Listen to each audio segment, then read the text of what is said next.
Looking for a new job? Just go to Indeed and Bob's your uncle. Except we don't really care who your uncle is. Sorry, Uncle Bob. Instead of who you know, we want you to show off what you know. Indeed lets you put your skills and experience front and centre so you can match with jobs that fit your talents, not your family tree. Download the Indeed app and start making the world work better for you. Today. I'm Andrea, founder of a boutique handbag brand, Andy, and this is why I switched to Shopify.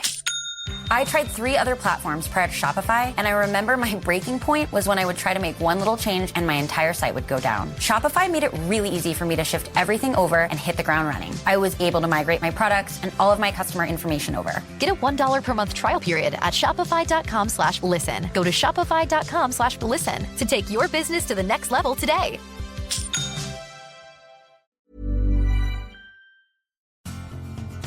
Are you a lifelong fan of General Hospital? Are you a new fan who wants to know more about the history of the show? Do you enjoy talking about the show with others? Do you find yourself yelling at the TV? Is your self-care an hour a day in Port Charles? If so, we invite you to join hosts Amanda Kimmel and Shannon Coach at the place where all the hidden conversations take place and secrets are revealed. Meet us at Pier 54, a General Hospital fan podcast. Hello. Hi. Welcome to the Port Charles 411. Today we are covering Lucky and Liz, part 37, Lucky, part 46. If you listened to this past week's recap, I did say that it was going to be just Lucky, and I lied. I didn't lie, I just hadn't done the research yet and kind of forgot about an important... I thought that there was another important situation that was going to be coming up that was going to get us back on Lucky and Liz timeline, but right. Nope, we need to get through this one first. And you'll know what we're talking about because we are covering January 17th through April 1st, 2011. And where we left off last week was Siobhan told Lucky that they needed to break up. So we pick up where Siobhan tearfully told Lucky it was time for them to take a break, leaving him shocked and scrambling for answers. He pressed her to explain what had changed between the moment they had headed to the bedroom and Lulu's unexpected knock at his door. Lucky wondered if it was the green card marriage or the phone call from her old boyfriend that had scared her off.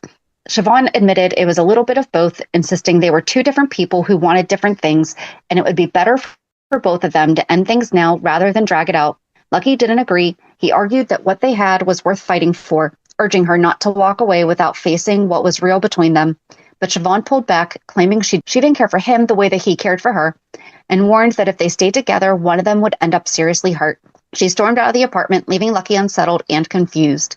Later, Siobhan sat in a confessional booth with the Balkan, who painted a bitter picture of Alexander's death and cast Brenda and Dante as cold-blooded killers who would eventually pay for what they had done.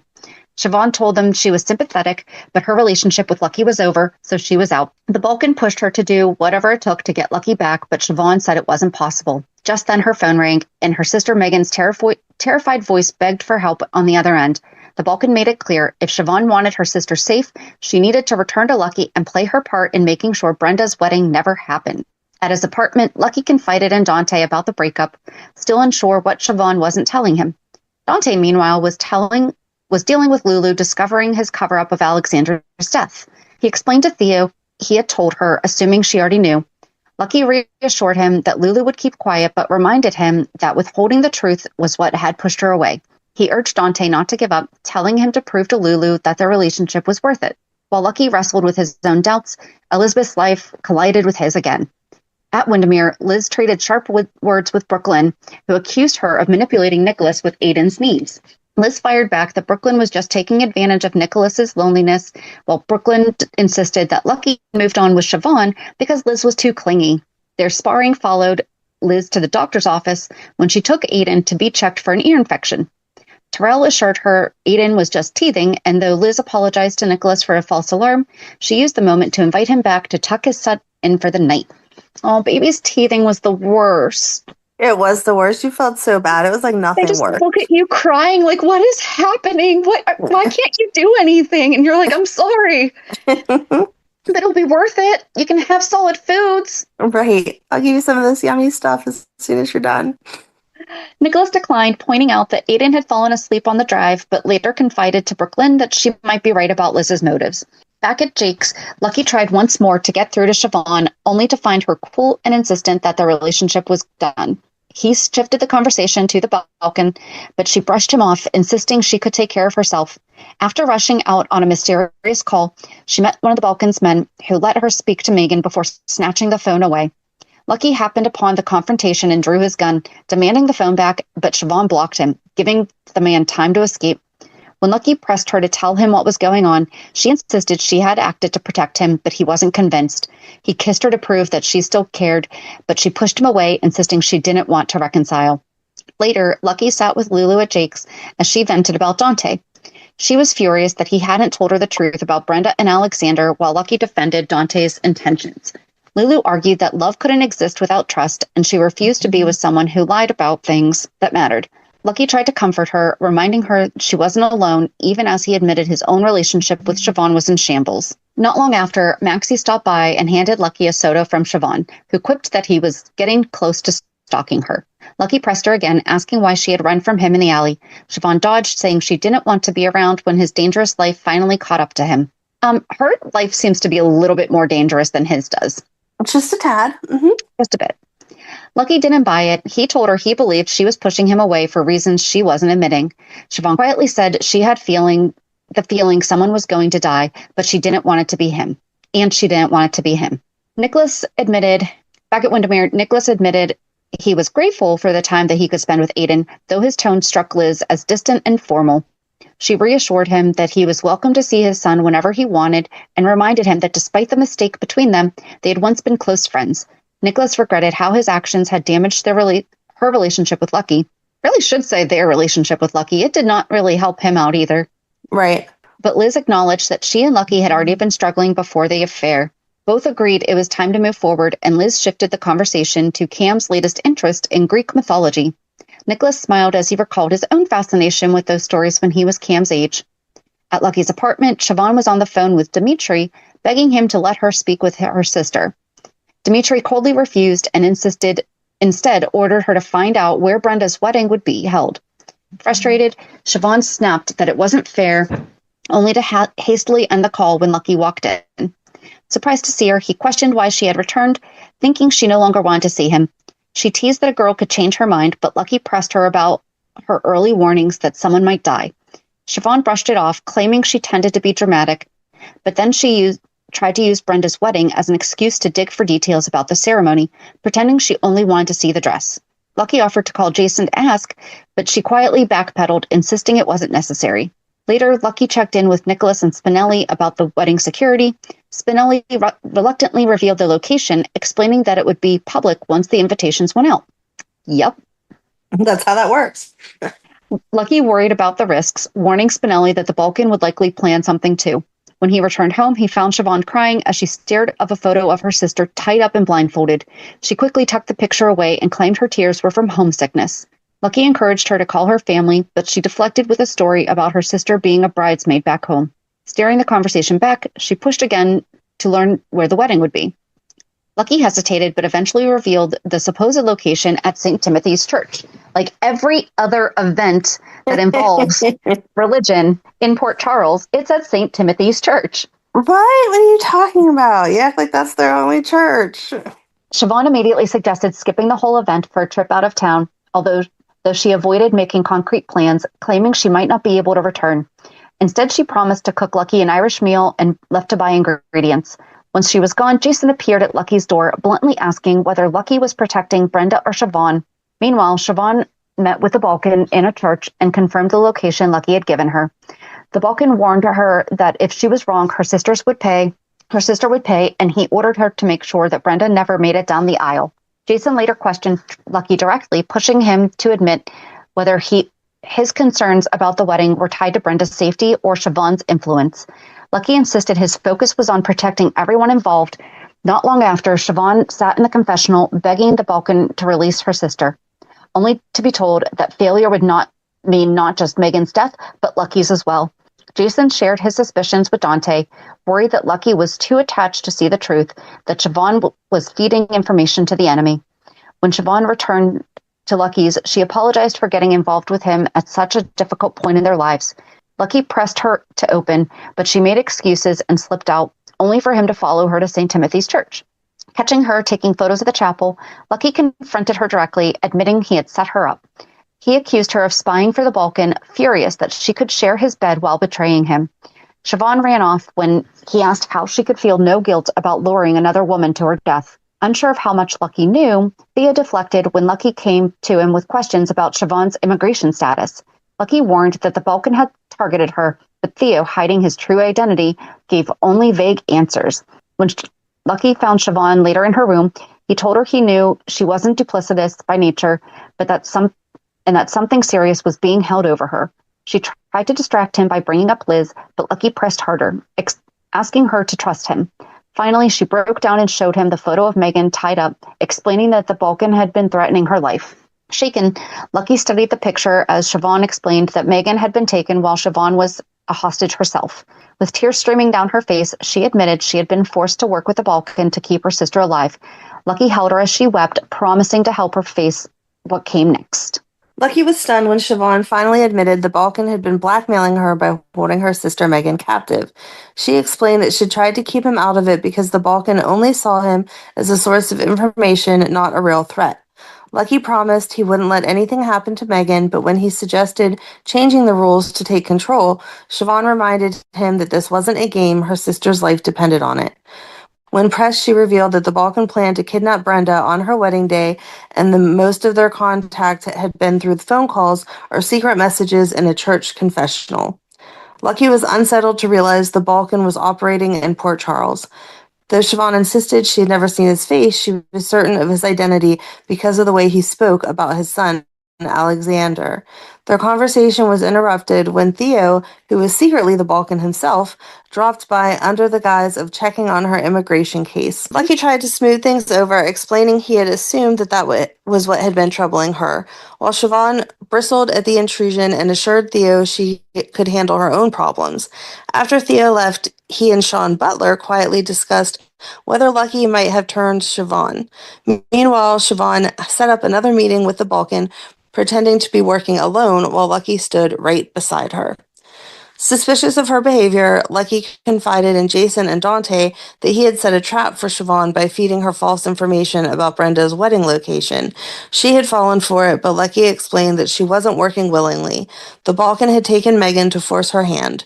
Dante doubted her story, but Lucky had already confirmed Megan's disappearance. Jason warned him that his feelings for Siobhan might cloud his judgment, while Lucky pushed back, insisting he could read her and that her fear had been real. Still, Jason and Dante weren't convinced, and Jason privately worried Lucky was too close to see things clearly.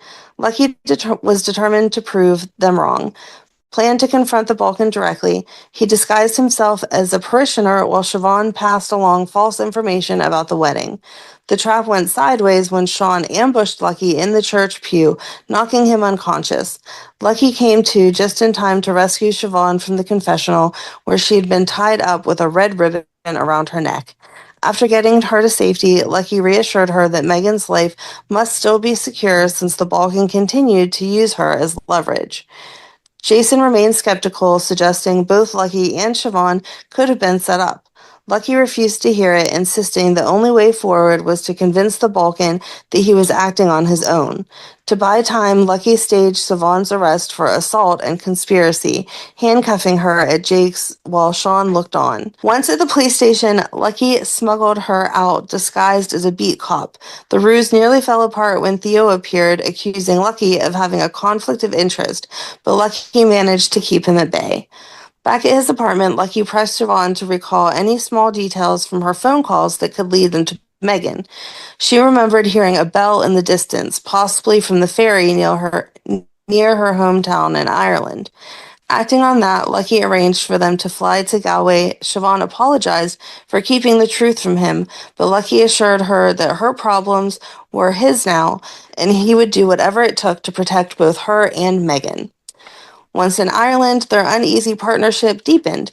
Siobhan accused him of not fully trusting her, and Lucky admitted that his past had made it hard to rely on others. Or maybe the fact that you had already lied to him like a million times, that could be why he's doubting you and still a little uneasy. Still, he confessed he had been more honest with her than anyone else in years and that trust mattered to him. When she decided to meet an old friend to secure a gun, Lucky objected, but she insisted she wasn't going into danger unarmed. Lucky and Siobhan returned to their room, the quiet of Valentine's Day feelings heavier because it was one of Megan's favorite days. Siobhan looked downcast, and Lucky promised that they would rescue her sister soon. When Siobhan began checking her gun, Lucky questioned whether she knew how to use it.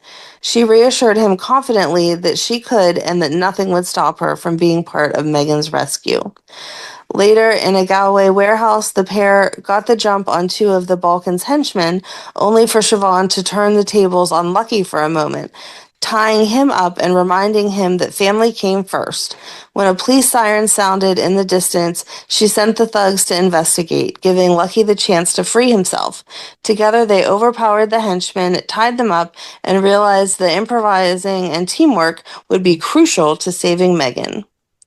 Lucky's phone rang, and the Balkan was on the line, praising Lucky for eluding the trap while taunting him about the stakes for Siobhan and Megan. Siobhan snatched the phone and threatened the Balkan directly if anything happened to her sister, breaking down in tears as Lucky held her. They eavesdropped on the henchmen discussing moving Megan to another location and the threat to her life if they didn't act quickly. Outside the cabin where Megan was held, Lucky and Siobhan hid in the shadows. When Megan cried out in pain, Siobhan panicked, but Lucky kept her back until it was safe. Peering through a window, they saw Megan shackled and blindfolded.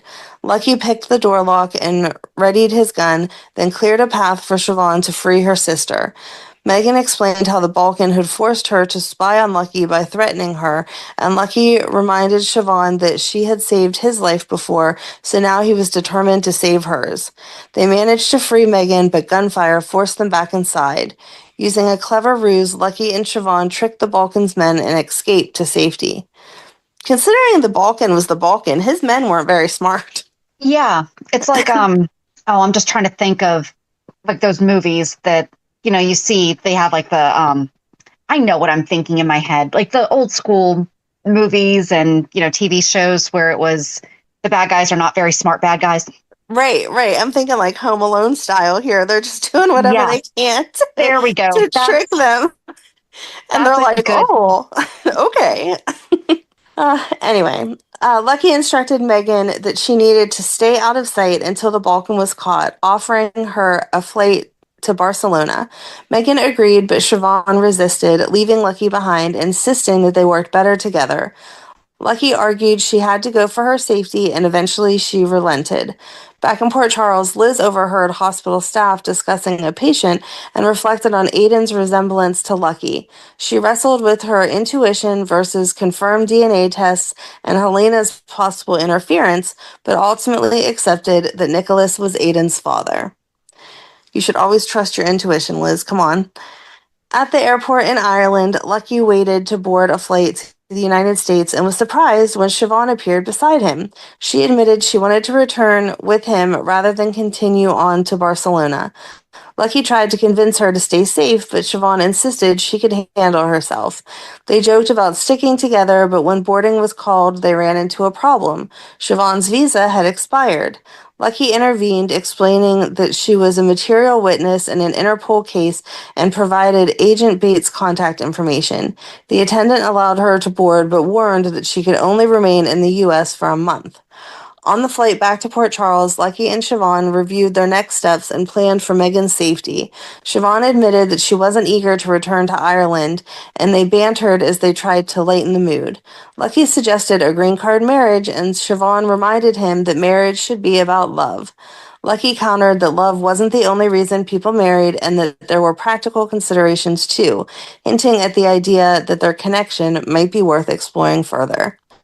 Lucky spent time with Siobhan talking through the complicated history he had with Liz, explaining how his past struggles with drugs and Liz's affair with Jason had affected their marriage. He made it clear that he wasn't the biological father of Cam and Jake, though he had cared deeply for them. When Siobhan asked if he would have stayed if they had been his, Lucky admitted it was a fair question, but added that the truth was he and Liz weren't right for each other, and Nicholas's affair had forced him to confront that. He reassured Siobhan that he and Liz would remain friends friends, but both needed to move forward, and he emphasized that his past didn't define his current relationships. Back at the police station, Lucky dove into surveillance footage from the Archer Pavilion to try and track Theo and find Brenda after the reception. Dante arrived and they discussed potential safe houses, with Lucky noting Megan's mention of Theo's wife and reasoning that she could be the key to uncovering Theo's location. They agreed that Theo would have to check in with his wife eventually, giving them a possible leverage point. As they strategized, Morgan called Dante while Lucky coordinated with Jason, who was keeping close to Sam at the hospital. Lucky reassured Jason that he couldn't have foreseen Theo's trap, and they reviewed the discovery of the torched catering van, concluding that Theo likely used it to fake his escape while keeping Brenda hidden. Lucky questioned Sean about Theo and Brenda, learning that Sean had acted as a diversion so Theo could remove Brenda from public view. Sean admitted he didn't know where Theo intended to take her and was unsure about Theo's personal life, but Lucky assumed Theo was likely married. Suzanne lingered nearby, eavesdropping on conversations between Lucky and Sean. Later, Lucky noted a failed assassin attempt on Sean, confirming that Theo liked to tie up loose ends, and he started formulating a plan that might involve using Sean as bait to uncover more about Theo's operations. Sean expressed concern about being manipulated, but Lucky remained focused on understanding Theo's motives and keeping everyone safe. At the hospital, Lucky ran into Liz while checking on the kids and Brenda's situation. They looked through photos of Cam, Jake, and Aiden, noting how much Aiden resembled Lucky and discussing the possibility that Helena might have tampered with the DNA results. Liz shared her perspective on the challenges of parenting and family secrets, while Lucky reassured her that he loved spending time with the boys, even amid all the chaos. On the piers, Lucky caught up with Nicholas, who confessed he felt drawn to Brooklyn, but was hesitant due to the lingering tensions with Liz. Lucky encouraged Nicholas to let go of the past and pursue what he wanted, reminding him that holding on to guilt could prevent him from finding happiness. And if the guilt of hooking up with your brother's ex-wife didn't keep you from starting a relationship with Liz, then why is the complications with Liz keeping you from a relationship with Brooklyn? Right.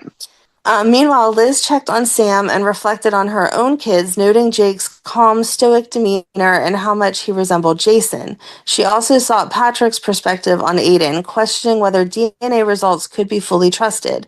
Jason had a conversation with Michael about the choices he was making in life, warning him about the long-term consequences of working for Sonny and revealing the secret about Jake's parentage.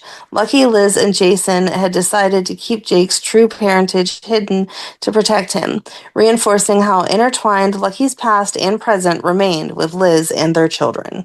I understand why Siobhan had that question about if they were yours, would you have stayed? But Lucky is still their dad. And I feel like he has definitely told her, those are still my boys, even though I'm not biologically, like they are still my kids.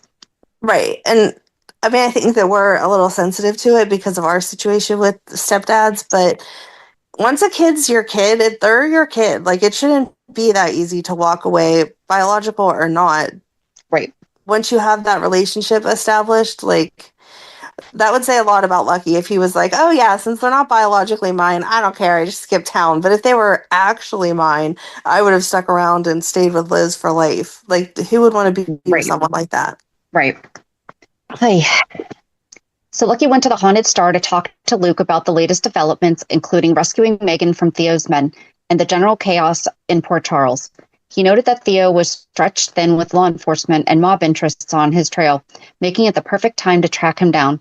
Luke cautioned Lucky to watch over Siobhan, who could still be in danger, but Lucky explained that her biggest risk was being deported and recounted the steps he had taken to get her legally back in the U.S., joking about a potential green card marriage. Luke asked if Lucky was in love with her, but Lucky sidestepped, comparing it to Luke's early feelings for Tracy. Luke loved her money. Yeah. I don't think that's the same thing. Lucky loves her alive. Right. Not saying that Luke wanted Tracy dead. Right. Siobhan soon arrived with news that her visa had been denied and giving her until March 30th to leave or face removal. At Lucky's apartment, she worried about being sent back to Ireland, but Lucky reassured her that he had a plan and had already reached out to Alexis and Agent Bates. While Siobhan doubted their ability to help, Lucky argued that he put his reputation on the line with Interpol and they owed him a favor. Though frustrated by her uncertainty, he promised to return with a clearer plan. Lucky later updated Liz at the hospital about Siobhan's immigration issues and possibility of marrying her if needed.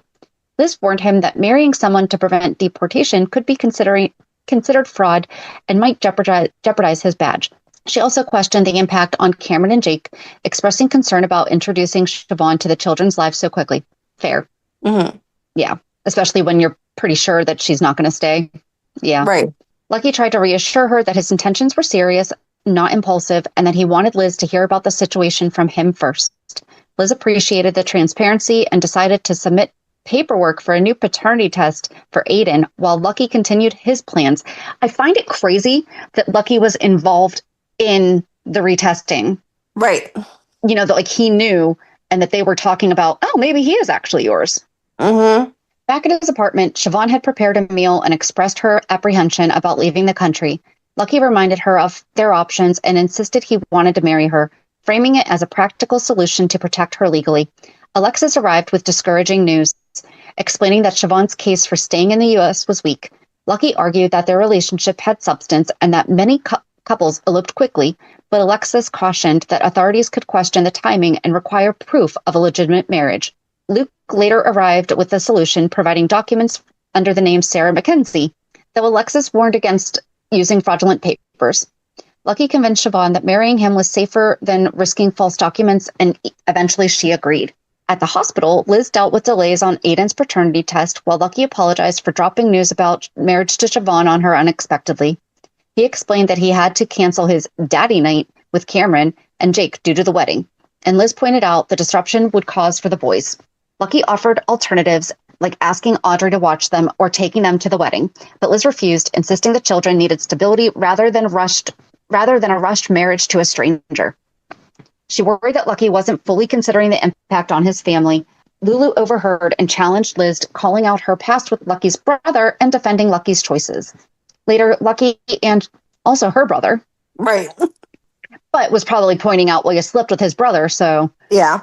Later, Lucky and Siobhan arrived at the Haunted Star. Lucky apologized for putting her in a tense situation, acknowledging that he had known Liz would be upset.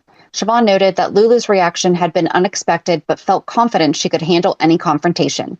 Lucky acknowledged Liz's concerns about the children, but the couple remained committed to moving forward despite their obstacles. Siobhan reminded Lucky that he didn't have to go through with the wedding, but Lucky was determined.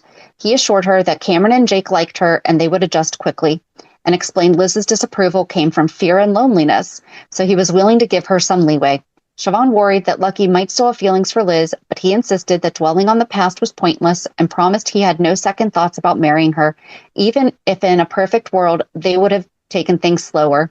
Oh, this is almost like his real-life marriage, where they hadn't even gone on a date when he proposed. Maybe this is what inspired him. And 20 years later, he's like, you know what? Those writers kind of wrote a crazy good proposal. Exactly. Let's see how that works in real life. The couple shared a kiss just as Luke entered the casino, heading straight to the bar. Lucky sensed his father was troubled, and Luke joked that women were ruining his life. Though Lucky suspected it had more to do with Carly than Alexis, and Alexis than Tracy.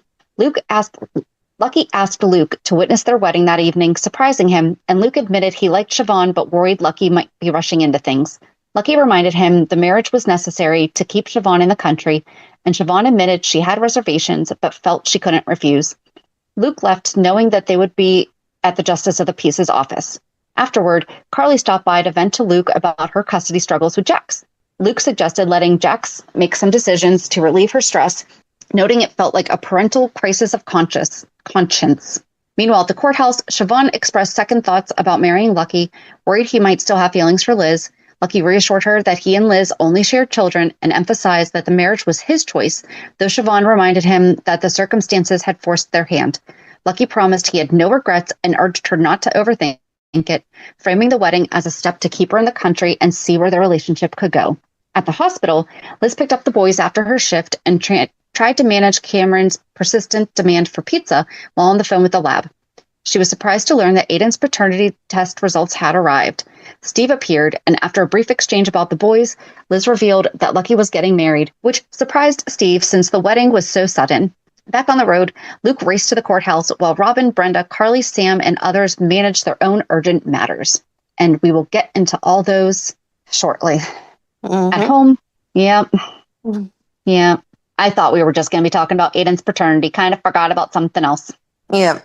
Not like I forgot about it. I think I forgot about the timeline of it. Right. Because at home, Liz began reading the paternity results while Jake played nearby, but then realized the front door was open and screamed when she saw Jake in the street having been hit by a car. Lucky, still at the courthouse, reassured Siobhan he was committed to marrying her, and she reluctantly agreed. Luke arrived just in time to witness the ceremony, but the couple's vows were interrupted by a call from Liz informing Lucky that Jake had been rushed to the hospital. Lucky, Siobhan, and Luke were first to arrive at the hospital, joined shortly by Jason, Michael, Steve, and Robin. Liz blamed herself for losing sight of Jake, but Lucky assured her it wasn't her fault. Steve briefed the group that Patrick would perform the surgery and Robin would assist. Siobhan stayed by Lucky's side, offering support as they prepared for the operation. Looking for a new job? Just go to Indeed and Bob's your uncle. Except we don't really care who your uncle is. Sorry, Uncle Bob. Instead of who you know, we want you to show off what you know. Indeed lets you put your skills and experience front and centre so you can match with jobs that fit your talents, not your family tree. Download the Indeed app and start making the world work better for you. Today.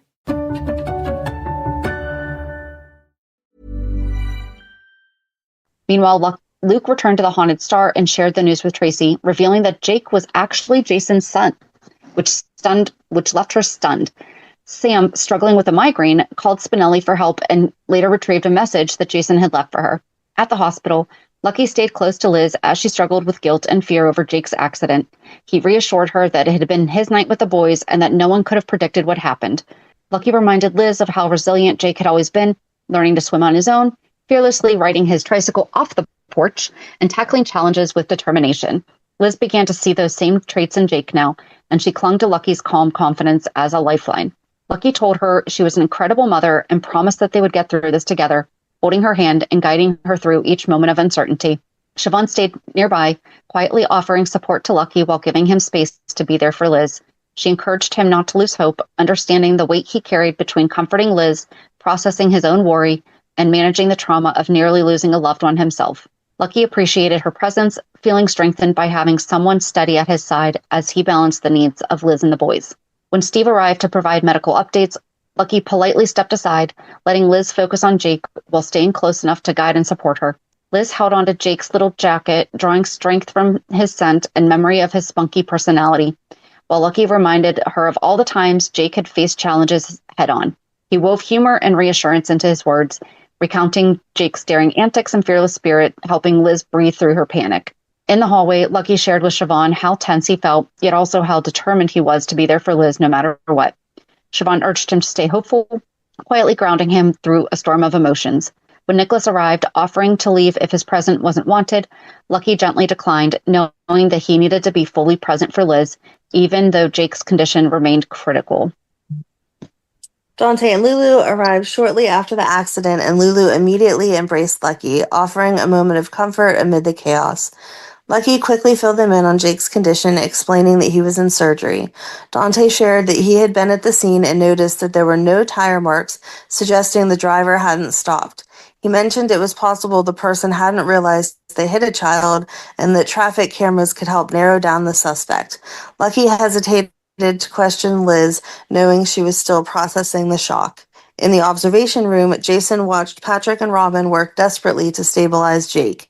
Sam quietly joined him, taking his hand for support as he prayed silently for his son. Despite their best efforts, Jake's brain activity ceased, and Robin gently communicated to Jason that he hadn't survived. Lucky later returned with confirmation from Liz's phone that the hit and run had occurred between 8 and 8:05, and that Liz had found Jake by her front yard but hadn't seen a car. Lucky faced Jason with tear-filled eyes, and Jason softly confirmed the unthinkable, leaving Lucky to grieve in silence. Lucky went back to Liz to share the devastating news, holding her as they both broke down. Patrick and Robin explained the severity of Jake's injuries, emphasizing that nothing could have saved him, and offered reassurance that this wasn't their fault. Lucky remained by Liz's side, navigating the shock and looming decisions about life support and potential organ donation.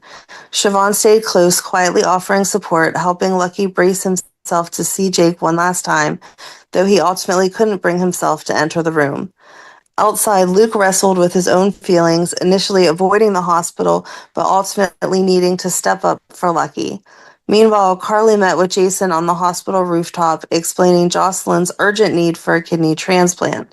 The situation added another layer of complexity to the tragedy, as Jake's organs could potentially save a life. Jason and Liz began to consider organ donation, balancing their grief with the hope that part of Jake could live on through helping someone else. It just occurred to me, I don't like how, obviously I like that the kids' lives are saved because I wouldn't want another child to die, but I don't like how they present, conveniently, within days of finding out that one kid needs a transplant, here's an accident in our own town that has the perfect match for our kid. That's very unrealistic as far as organ transplants go. But not just that, the fact that everyone does know each other. It's not even like they're in the same town. It's the fact that BJ was Maxie and Jake is for Goss. Yeah, I don't like that. At the hospital, Lucky held Siobhan tightly, trying to focus on saying what he needed to Jake, even as he struggled with the thought of seeing his son hooked up to machines. Liz and Lucky shared quiet, tearful conversations, acknowledging the reality that machines were keeping Jake alive while feeling the immense weight of their loss. Siobhan gave them the space to grieve together, letting them confront their heartbreak in their own way as hospital staff coordinated the potential transplant to save Jocelyn. Later, Liz was on the verge of entering Jake's room when Jason appeared, and her eyes filled with sadness. He explained that he had been at the hospital the entire time but kept his distance so he couldn't make things harder for her. Liz began to cry and apologize for everything that had happened, but Jason quickly reassured her that she wasn't to blame. He insisted that she had been an incredible mother who gave Jake the best life possible. When Jason brought up Jocelyn's urgent need for a kidney transplant, Liz's grief turned to anger. She slapped him and accused him of being selfish, reminding him that he had walked away from Jake and never looked back. Liz and Lucky had raised their son, and she refused to let anyone use him as spare parts. Jason was so shaken. Not fair. Right. Sorry. No, you're right, though.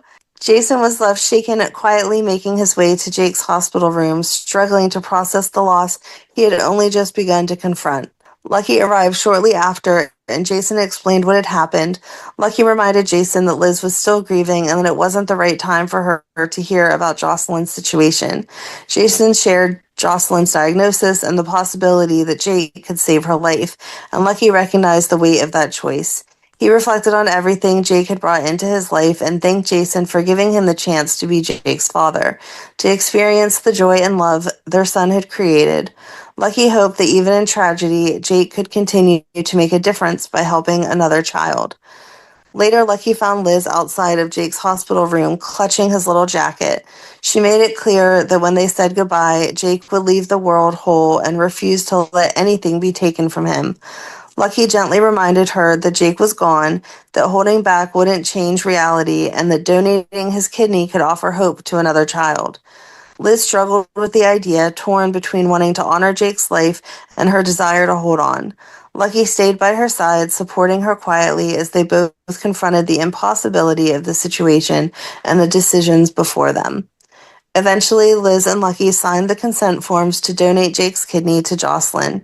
Tears mingled with a sense of relief as Carly expressed her gratitude, acknowledging that their son's loss had become a lifeline for another child. Jocelyn was taken into surgery with Jason watching from the hallway, silently grateful for the outcome, even as the pain over losing Jake lingered. Well, yeah, it's going to linger for quite some time. Thanks. Terrell and Lisa scrubbed in for the procedure while Carly paced the waiting room, caught between hope for Jocelyn and sympathy for Jason and the devastated parents. Jax reassured Carly that Jocelyn would be fine, but she couldn't shading their grief while giving life to someone else. On the hospital rooftop, Michael comforted Carly as she reflected on the transplant, understanding that while it offered a second chance for Jocelyn, the sorrow for Jake's parents and Jason would take far longer to heal. Lucky went to the Haunted Star to see Luke, who offered him a coffee and gently reminded him that alcohol wouldn't help him process anything. Lucky opened up about Jake, saying that there had been something extraordinary about him, fearless, full of life, and completely special in a way that mirrored Lucky himself. Luke admitted that no one could ever truly recover from the pain of losing a child so suddenly and tragically, but he praised Lucky for stepping up as a father, for embracing Cameron and Jake when he could have walked away, and for loving fully in a way Luke had always admired. Lucky tearfully confessed that he had never known it was possible to love anyone as much as he loved the boys, and Luke held him as they shared a quiet, emotional moment together. Meanwhile, Jason arrived at Liz's house and let himself in with a key, stepping on one of Jake's toys. He picked it up, sat on the staircase, and broke down, overcome with grief for a son he hadn't truly been present for. Later, Luke appeared on Liz's porch holding one of Jake's toys. Liz invited him inside, and they sat together quietly, drinking coffee. Liz admitted she felt like she would never recover, comparing her pain to the night she had thought she lost Lucky. Luke reassured her that Jake had been in the wrong place at the wrong time, reminding her that Cameron and Aiden still needed her, and placed the blame on the driver rather than herself. He acknowledged the depth of her grief and offered comfort without minimalizing her pain. Back at the Haunted Star, Lulu asked Luke if anyone had been by to see him. He mentioned he had gone to see Liz and didn't know if anyone else had stopped. Lulu shared the list of suspects who had been on Lexington at the time of the hit and run, including Luke and Carly, and he reflected on the street's dangers and the potential for accidents. Luke recalled teaching Lucky to play poker and hitting a royal flush, a bittersweet memory that reminded him of how far Lucky had came. Lulu also mentioned Lisa Niles as a potential suspect, and Luke noted that everyone would eventually know who had been on the list, assuming she needn't worry, or assuring her she needn't worry. At the hospital, Patrick arranged coverage for Robin, understanding she wasn't in the right state to treat patients. Robin couldn't remember driving past Liz's house, and Patrick assured her that she wasn't responsible. Dante later confirmed that Robin had been cleared as a suspect, leaving Lulu relieved but still uneasy about how someone could hit a child without realizing it. Dante suggested the driver could have been distracted or in a large vehicle, and then asked where Lulu had been. She admitted she had gone to see Liz but had chickened out at the last moment, recalling their previous conversation over Liz's affair with Nicholas. Lulu worried about Liz and hoped that the person responsible for Jake's accident wasn't someone Liz knew, and Dante admitted he'd like to remove a few names from the suspect list, including his father. Ronnie confirmed that Sonny's car was cleared and reminded Lulu that she wasn't deputized to see the investigation details. Oh, that's funny. At the same time, Carly checked on Jocelyn, assuring her surgery had gone smoothly, and Jax arrived shortly after. They talked about how Jocelyn had avoided chemotherapy thanks to Jake, and Michael showing up just in time with breakfast, including Carly's favorite rolls. Carly and Jax reflected on how grateful they were for Jake's gift of life, and Carly sympathized with Liz, knowing she would be reliving every moment when she missed Jake stepping out the door. They could have made that like so much more interesting if they would have made it Carly was the one that hit him. Because how messed up would that have been? That would have been horrible.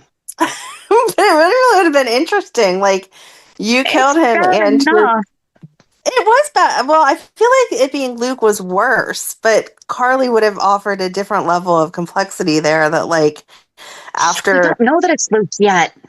Okay. After the fact... Okay. After the fact, like, they couldn't take the organs back. They wouldn't be like, hey, Joss, give those back. You don't get them because your mom's the one that hit Jake. So that would have been crazy. Yeah, but this was I feel like this was like a huge character development for Carly that it was. Yeah, I agree. Yeah. It just would have been like, I never thought of it that way. Doesn't Maxie celebrate BJ's birthday or like her transplant day? My God. She did a couple times. I don't know that they keep it in every year, but yes, she has. They've definitely mentioned it. I was just thinking of a family that I know that their daughter, when I think she was 4 or 5 when she got her transplant, but they connected with the family, and now they celebrate the girl's birthday and they celebrate the transplant day, and they make sure to acknowledge. But yeah, I mean, I can't even imagine how difficult that is, but right. They've formed a bond that you never want to have. Right, exactly. But it's awesome that they could get that, find some type of peace and comfort in the middle of all that, because I can't even imagine. But I don't think that we ever saw that happen with Joss. No. Did we ever see like Carly? And I think that they've obviously talked about it since. Right. But no, I don't think they celebrate. Especially when Jake came back to life. Spoiler alert. Right. Maybe that's part of the reason that they didn't celebrate it, though, is because it was the same day as Jake dying, and that would have been insensitive to Jason. Yeah, but that's typically when the transplant day is, because you only have so many. Yeah, but typically you're not friends at that time with the right. That's like true. You form a friendship afterwards, but not.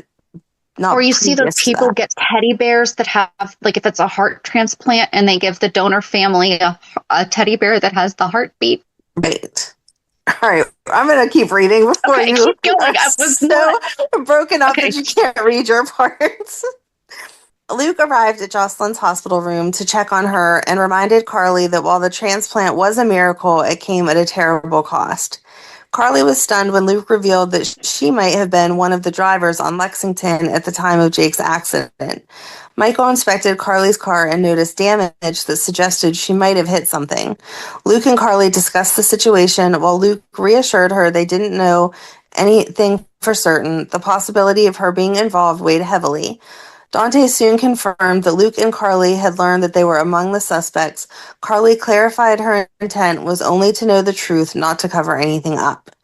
At the Haunted Star, Lulu looked for Lucky, but found Luke alone.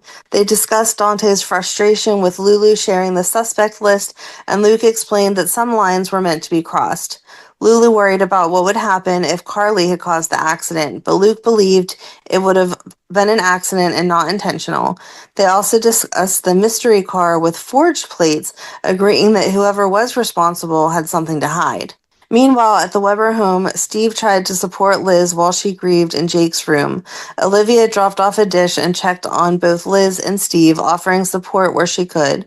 Liz admitted she had dreamed of Jake and for a moment thought that he might still be alive. Steve held her as she gave way to her grief, and Nicholas arrived to help with Cameron and Aiden, allowing Liz a small moment of reprieve with her children. Jason returned home to find Sam waiting and shared the toy motorcycle he'd found at Liz's house. He confessed he had been tempted to ride endlessly to avoid facing Jake's death, but hadn't for Sam's sake. They sat together and Jason considered returning the toy to Liz. Spinelli arrived with his new book and Sam helped him check it while Jason processed his grief, placing the toy on the mantle and staring at it with tears in his eyes. Carly later came by, updating him on Jocelyn and expressing gratitude, though Jason redirected the credit to Liz and Lucky. Nicholas checked in with Lulu, learning that Lucky had become volatile after hearing Carly might have been involved in Jake's accident. Lulu reflected on how poorly she'd treated Liz after the affair with Nicholas went public and considered making amends. At the Haunted Star, Luke and Lulu discussed the possibility of Carly being involved.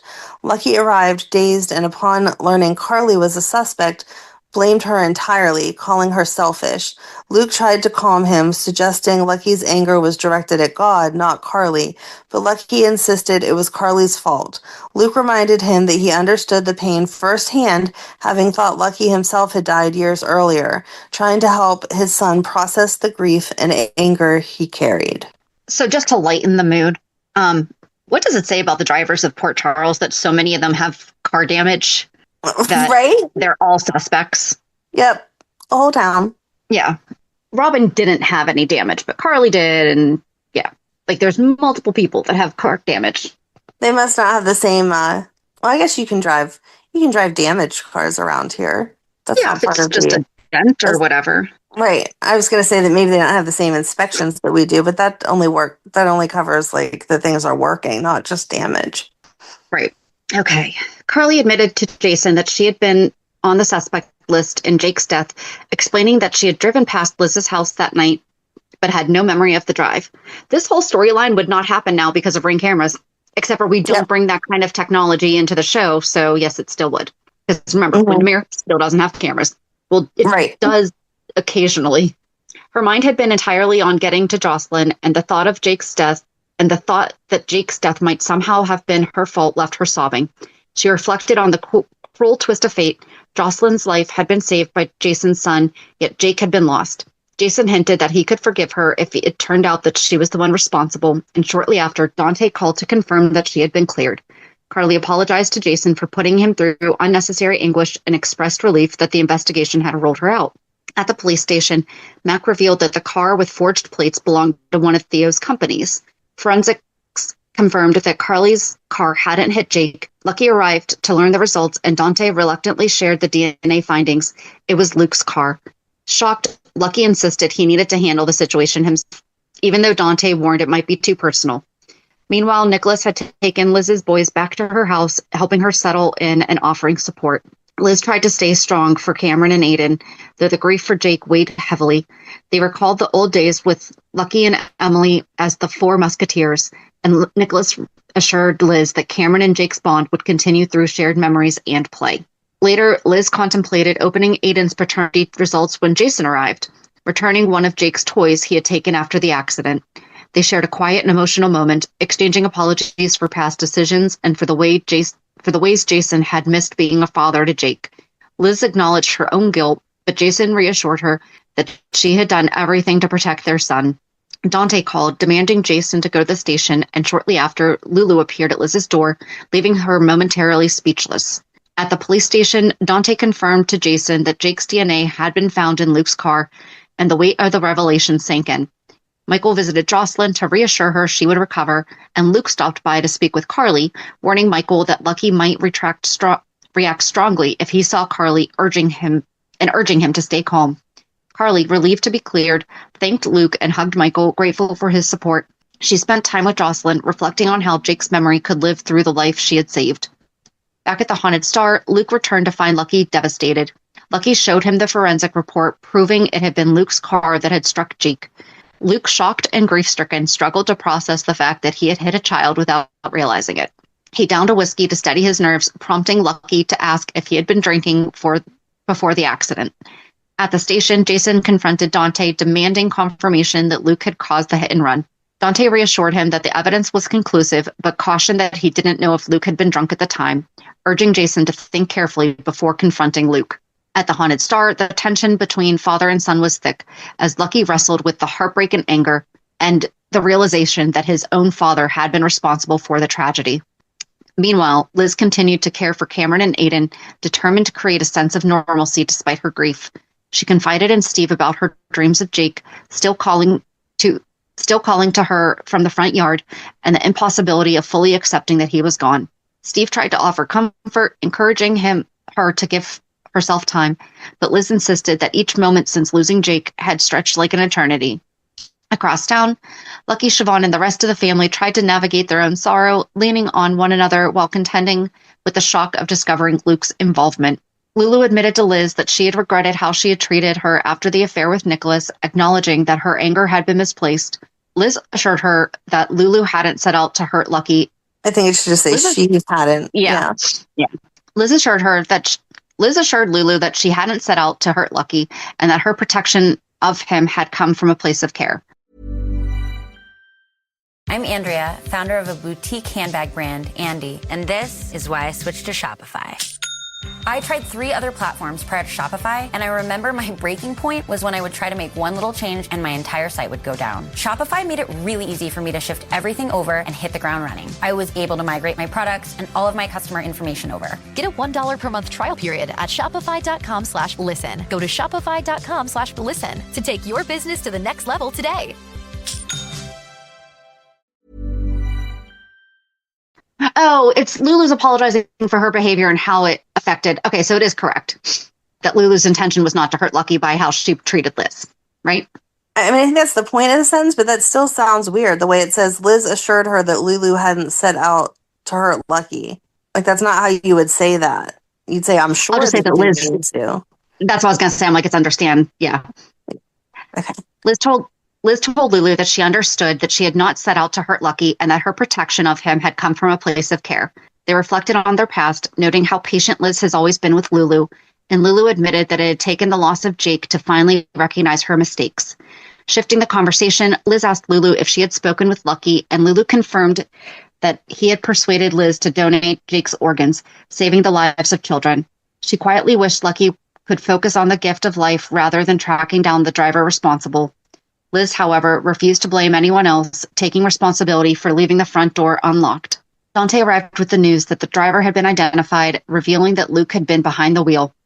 Both Liz and Lulu struggled to process it, and Liz asked them to leave so she could be alone, leaving Lulu worried about how Lucky would react. Later, Lulu confided in Tracy about the revelation, admitting that Lucky had been on edge when he thought that Carly was responsible and fearing how he would handle Luke being the driver. Tracy expressed disbelief and concern that Luke's guilt might consume him, and Lulu worried about the strain on the father-son relationship. At the Haunted Star, Luke faced Lucky, horrified by what he had done. Lucky demanded to know if Luke had been drinking, and Luke reluctantly admitted to having a couple shots of scotch, insisting it hadn't caused the accident. All right, you just have to watch this on YouTube. Okay. Have you ever seen it on YouTube? No. All right, hold on. I feel like maybe we should get this. It's a horrible scene.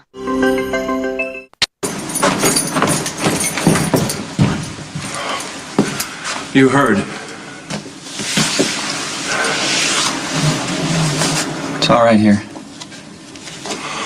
Well, don't feel too badly about coming down on Caroline. You needed somebody to be responsible. You still do. No, Dad. Not anymore. They found the driver? Good.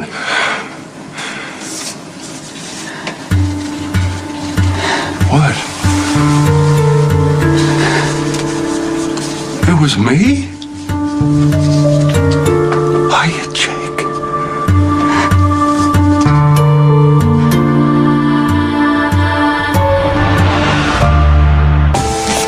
They're saying I was the driver? That's crazy. I don't know what to tell you, Dad. I mean, Jake's DNA was all over the bumper of your car. I didn't see him. It was dark. That stretch of road is dark. There's no shoulder, there's no sidewalk. My music was blaring. I was rushing to get across town to get to you before your wedding. I drove fast. I always drive fast. I'm a good driver. I never ran a light. God, no. I never felt anything hit. Oh, my God, I never saw him. I never saw him.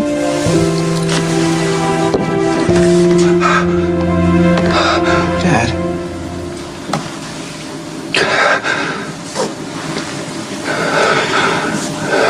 Are you drinking?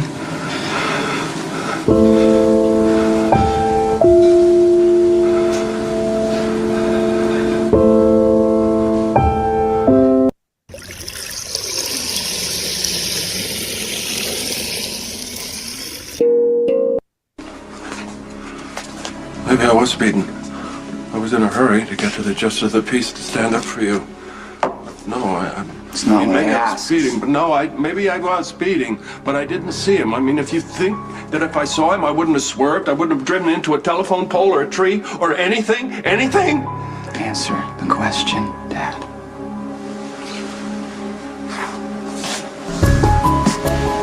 Were you drinking? I had a drink.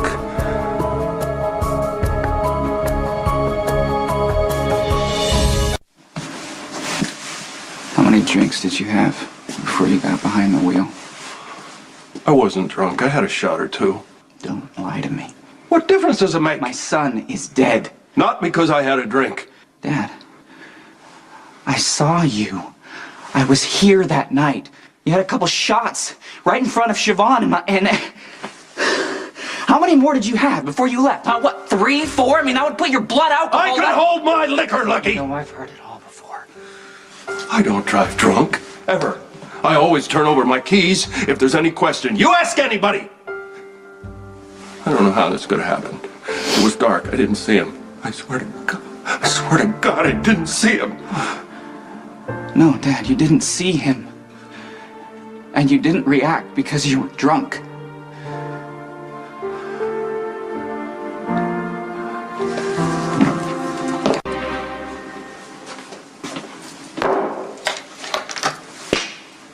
What the hell are you doing? I can hold my liquor. Have you lost your mind? I've been drinking since I was 12.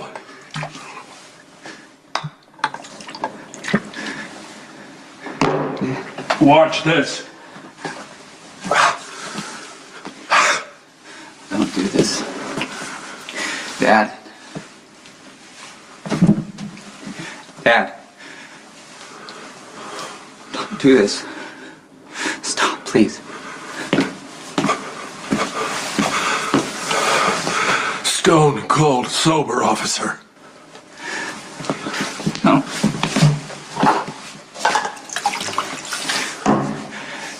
Dad. Stop. Dad. Damn it! Stop!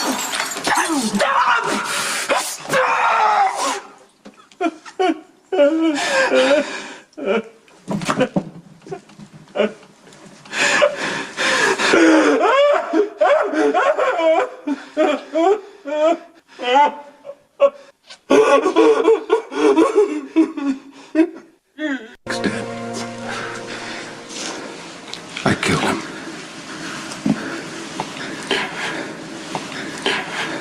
I'll carry it the rest of my life. That doesn't make it okay. Cowboy, for God's sake. For God's sake, don't you think that I would have taken a different route if I'd known I wouldn't have driven so fast. I would. Yeah, I still don't hear you. Wishing that you hadn't taken those drinks, Dad. Okay, look here. Your son is dead and you need something to blame, so you're gonna put it on my drinking. You've never had any trouble with it before. How do you know that? I wish I could blame the drinking. I do. It would be an easy answer. It would be an easy way to explain what happened, but there are no easy answers here. Not for this. Lucky. Nobody knows why this happened. You can't see it. Can you? You won't look at it. You won't face what's right in front of you, don't you see? Dad, it's what happens. Your dad gave it to you. You gave it to me. And it goes on and on and on. It's a curse. It's a curse. Your drinking killed my son.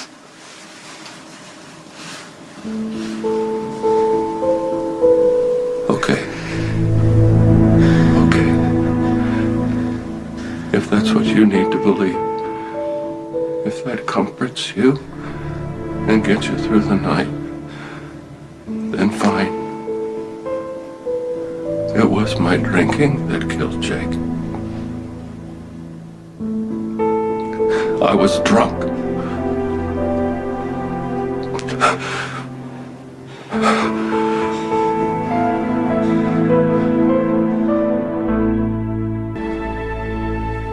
can I do?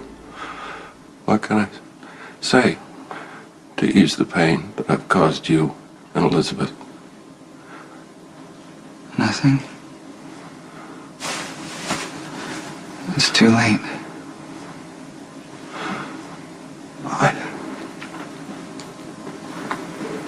Please don't hate me. I saw all the signs, Dad. I was in every bit as much denial as you were. I mean, it's the sins of the fathers. Lucky, sometimes terrible, random things happen in this rotten world. I am a deeply flawed man. But I love you. And I would do anything for you. Please. Please don't hate me. I don't hate you. I could never hate you, Dad. And I know that you love me.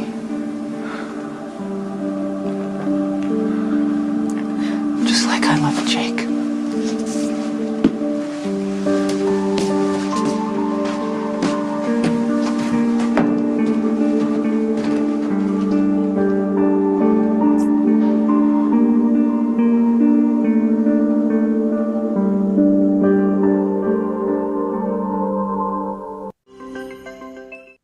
So I feel like I would not have been able to read that as well as listening to it. I mean, we watched it, but for our fans, we listened to it. That was hard. And during the one part where Lucky was saying, Dad, don't, Luke was throwing back like, 3, 4, 5 shots. Right. And then he went and did the field sobriety test. And that's what Lucky was saying, don't do. So after that, Luke's mind drifted back to a quiet moment shortly after Lulu's birth, remembering a conversation with Lucky about how babies had changed their lives. He had told Lucky that having a family had been the best thing that ever happened to him, and he recalled Lucky once asking if he would do anything differently raising his children. Luke admitted that he wouldn't risk changing a thing, afraid he might screw it up if he tried. That memory shattered as Luke suddenly rose, throwing himself into the casino in a frenzy of grief and anger. At the police station, Lucky filled Dante in on the revelation that Luke had been behind Jake's hit and run. Lucky admitted that Luke had been drinking, though he couldn't prove that he had been over the legal limit, and confided that Luke refused to accept that his drinking might have contributed to the accident. Dante warned Lucky that Lulu had heard the news and was struggling to process it, but Lucky shrugged, noting denial ran in their family. Lucky shared that Luke had only admitted responsibility to appease him, never acknowledging the possibility that his own impairment could have been the cause. Dante mentioned that Jason had been told as well, and Lucky was curious how he reacted. Dante said Jason had placed the blame squarely on Luke's drinking. Meanwhile, Lulu struggled to process the news that Luke had killed Jake, realizing that the one person who truly understood Lucky's pain now needed his forgiveness. Tracy warned Lulu that it would be a tall order. Lulu tried to defend her father, insisting he never got drunk, but she knew Lucky would likely assign blame to alcohol. Functioning alcoholics can definitely not seem drunk, and they are smashed. Yes. Unsure how to proceed, Lulu sought Dante's guidance. At his loft, she admitted the truth about visiting Liz and apologizing for how she had treated her since learning of the affair. Dante reassured her that despite the tragedy, Jason wouldn't act rashly, and that in time, the family could begin to recover. Lulu acknowledged, though, that the truth didn't always heal. It could also tear lives apart. Also, Jason would not do anything to Luke because of Sonny, not without having talked to Sonny first. Right.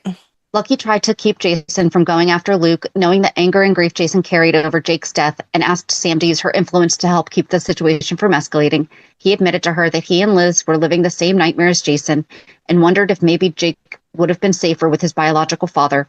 At the Haunted Star, Jason confronted Luke about drinking before the accident, and the conversation escalated to Luke handing Jason a gun, daring him to use it, though Jason eventually walked away, unwilling to let his rage impact Michael. Tracy checked in on Luke, who was struggling to process the tragedy and the fallout with Lucky.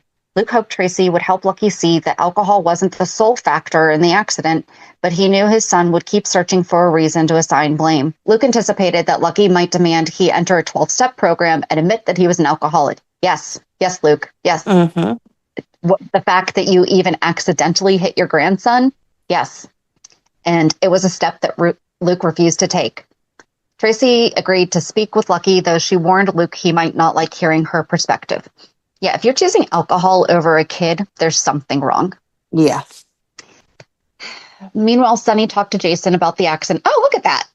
Sonny talked to Jason about the accident, explaining that while the circumstances were tragic, no one could have predicted it, and that blaming Luke entirely wouldn't change what had happened. Jason acknowledged that he'd never agreed with leaving Jake in Lucky's care, but Sonny reminded him that he had done everything he could to protect his son. Yes, he did. I mean, he didn't want to, but he agreed that, especially at the time, that Right, it was safer. Luke also spoke, and Sonny reminded him that he had done everything he could do to protect his son. Luke also spoke with Sonny, who urged him not to carry all the guilt alone and suggested taking time away from Port Charles, advice Luke struggled to accept. Siobhan visited Lucky at his apartment, bringing food and quietly offering support. Lucky admitted he needed her and shared the revelation that Luke had been responsible for Jake's death, along with his long-standing difficulties with his father's drinking. Lucky reflected on years where he had distanced himself from Luke, recognizing that he had enabled his father by ignoring the problem and feared his own choices had contributed to the tragedy. Nope, Lucky, not your fault. Nope. Siobhan reminded him that the accident wasn't his fault, emphasizing he couldn't carry blame for something beyond his control. Dante checked in with Lulu, who was still processing the fact that Luke had killed Jake, and reassured her that over time the family would heal from the devastating events. Lulu worried that Lucky would never see it as an accident, forever reminded of Jake's death when he looked at Luke.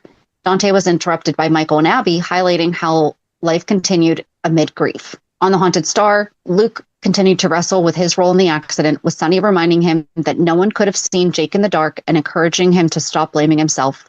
Luke appreciated Sonny's perspective, but remained haunted by what had happened, aware that the path to reconciliation with Lucky would be slow and complicated. Luke carried the weight of Jake's death, insisting he alone should take the blame, while Sonny tried to reassure him the accident wasn't entirely his fault. Luke was frustrated that everyone focused on his drinking, even though the police couldn't prove he had been over the limit, and Sonny reminded him that grieving parents often look for someone to blame. Sonny compared the situation to Michael's near-death experience, pointing out that sometimes tragedies can't be controlled and that anyone could have hit Jake that night. Luke appreciated Sonny's words, but couldn't shake the guilt of having killed a child. Liz showed up at the casino seeking privacy from well-meaning advice and admitted she couldn't bear thinking about Jake's lost milestones, from his first day of kindergarten to his first soccer trophy. She apologized to Luke, insisting it was her fault, but Luke reminded her that no parent could watch a child every second and that Jake's death was his responsibility. Liz struggled with the notion that she should have kept a closer eye on Jake, especially since the boys had been with her during Lucky's wedding. But Luke assured her Lucky knew the truth. She wanted Luke to be absolved, but Jake was still gone, and Luke tried to take responsibility without letting her carry any of the guilt. At Jason's penthouse, Jason wrestled with his grief while Sam helped him prepare for Jake's memorial. He admitted he had missed all of Jake's milestones except birth and death, feeling unprepared to honor him, while Sam reminded him that he had given Jake up out of love and would always be his father. Meanwhile, Carly checked in with Luke at the Haunted Star, reminding him that Jake's death had been an accident and that she would stand by him, reassuring him that Jason wouldn't harm him because of Michael. Luke reflected on the heartbreak and regret that he couldn't change anything, even as Carly prepared to attend the memorial for the boy who had saved her daughter's life. Lucky, balancing his grief and guilt, leaned on Siobhan for support, opening up about his complicated relationship with Luke and the years when his father's drinking had gone unaddressed. He admitted feeling responsible for the accident because he had left Jake and Cameron with Liz that night.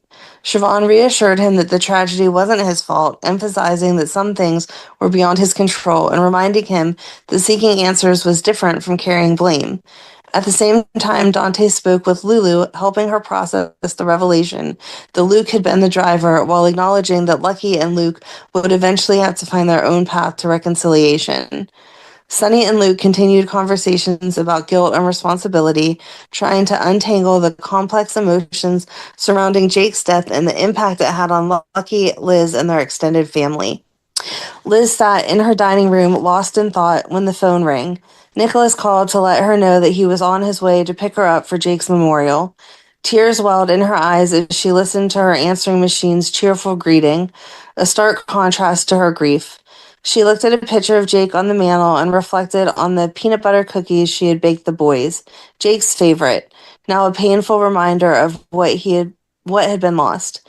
When Nicholas arrived, he noticed Liz wasn't dressed for the service and offered to postpone it, but she insisted she could find a black dress. Her tones were heavy with self-blame, thinking about leaving Jake alone and her past affair, yet she was determined to honor him at the memorial. After the service, Liz and Nicholas returned home, moved by Steve's eulogy and Lucky's heartfelt prayer. Liz admitted she didn't understand where Lucky found his faith, and she wrestled with questions about God's role in Jake's death.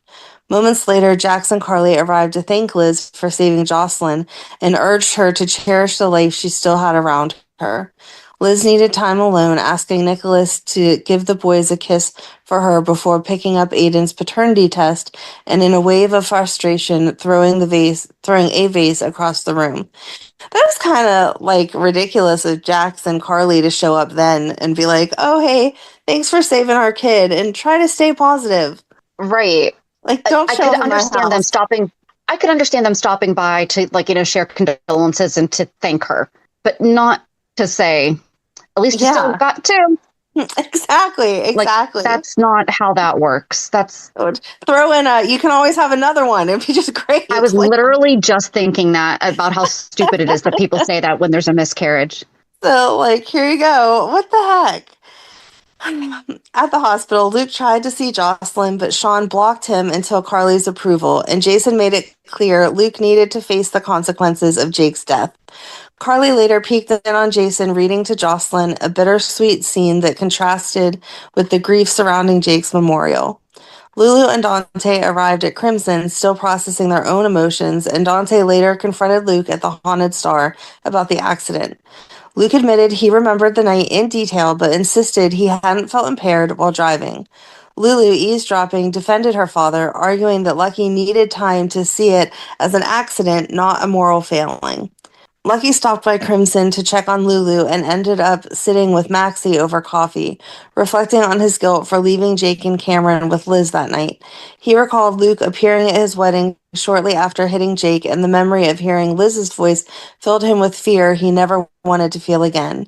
He wondered what Jake's life might have been like, imagining big accomplishments cut tragically short.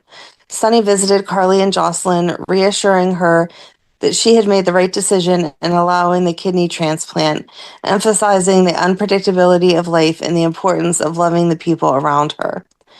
At the Haunted Star, Luke struggled with his drinking but promised Dante he wouldn't get behind the wheel again.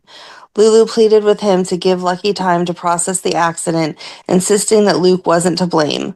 Luke remained firm, accepting responsibility for Jake's death, but eventually poured out his scotch and replaced it with water. When Lucky arrived, he confirmed that Dante had cleared Luke of wrongdoing in the hit and run, closing the legal chapter of the tragedy. Bitterly, Lucky observed Luke, saying, "Drinking vodka now? I guess scotch doesn't taste so good anymore, since that's what you were drinking the night that Jake died." Yeah, this is why this one was a little longer. Yeah, there wasn't really a good ending point. No.